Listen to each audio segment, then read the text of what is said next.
Hello, this is Sarah of Sarastrology, and in this video I'm going to tell you about the sign of Aries, the first house, the planet Mars, and the Ascendant. For this video I'm going to start with the first house cusp, or also called the Ascendant.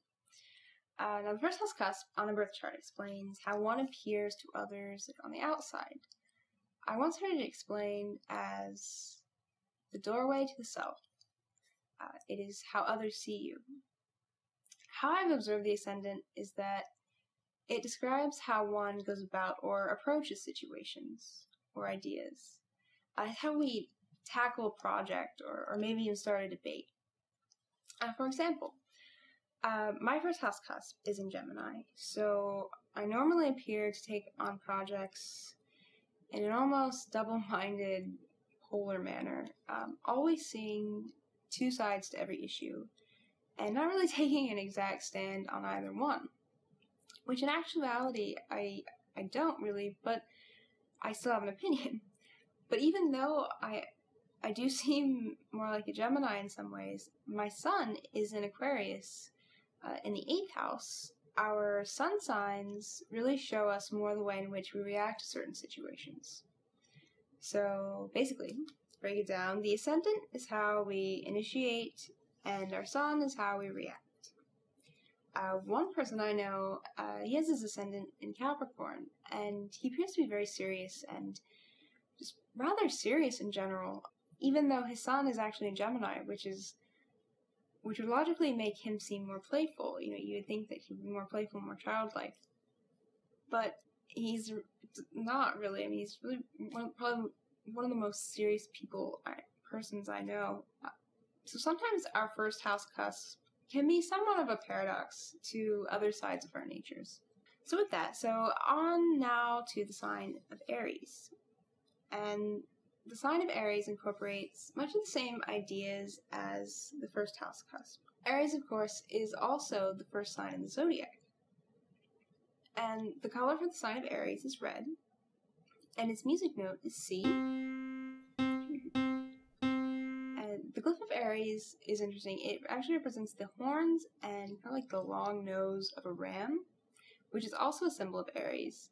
And the word Aries is actually Latin for ram, so of course it also symbolizes the eyebrows and the nose of the human face. And in anatomy, Aries rules the face. And for those of you with your sun in Aries, stereotypically you are usually restless, quick-tempered, impatient, but can also be very exciting and talkative and courageous, since you are more of a doer and you're fire sign.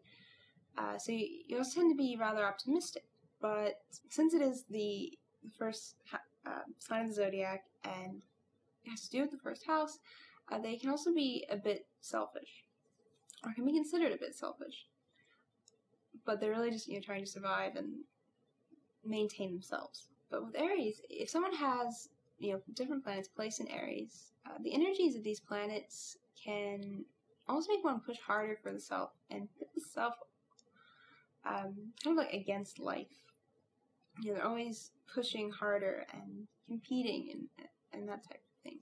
And with this competing, we get kind of the idea of war, which brings me to the ruler of Aries, which is Mars, which is the last subject I'm going to be talking about for this video. And the planet Mars is so named for the Roman god of war, Mars. And the glyph of Mars is represented by the sword and shield, which has also traditionally seen as the symbol for masculinity. And of course, the sword and shield in this would reflect the idea of Mars and fighting, and you fight with a sword and shield. You stab and you also shield yourself, so you're protecting yourself. And like Aries, the color for Mars is red, and its note is also C. Mars is a very fiery planet in the birth chart.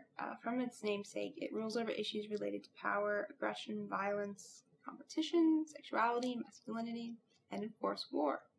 As you can probably tell, the first house, Aries, and Mars are all conceptualized as a way in which we express ourselves, as well as our need for survival.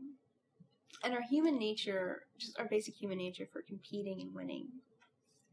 So that is all for this video. In my next video, I will be talking about the second house, Taurus, and the planet Venus. So thank you for watching, and please subscribe to this channel, and don't forget to check out my website.